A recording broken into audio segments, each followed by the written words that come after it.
I like what you say about taking the mask off. I think that's certainly something we did at school. Immediately you put the mask on, that collective mask of, okay, no emotion. Okay, got to look as if I'm successful or I know what I'm doing. And actually, if we can take it down and just go, yeah, this is me. Because we're almost forced into being something that we're not. Like in boarding school, I'm just curious. Like, okay, were there spaces where people could be vulnerable, or in the modern version, is there more of that, or is it kind of Mm. always performance all the time? No, it's performance. I Yeah. mean, if you cried, usually you were laughed at. I mean, the first time I cried was probably 3 weeks after I'd been there, and it was an open dormitory, 30 boys in my dormitory.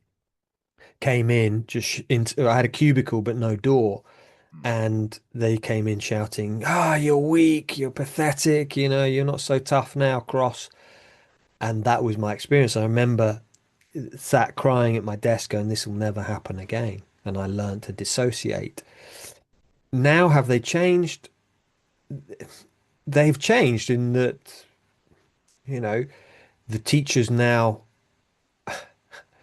and it might sound strange, but the problem in the past was the teachers didn't have any DBS, which we call is kind of police checks. So Mm, there were quite a lot of paedophiles.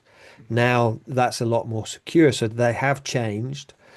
But what I'm hearing from schools now is that they are still really competitive, and they do 80, 90-hour weeks. So the kids are just burning out. There is no space. Emotion isn't really given space for. They have these therapists, but it's seen as weakness to go and see a therapist. okay. Yeah. And you don't want to be weak.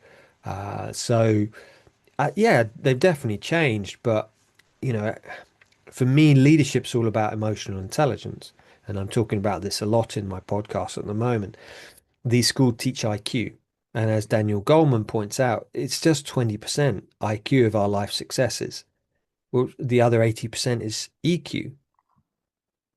And therefore, I personally don't want a leader in charge who's only at 20% capability. I want, someone who's really emotionally intelligent. And these schools don't offer that Mhm. because they break the attachment with parents, and therefore that's relationships aren't important.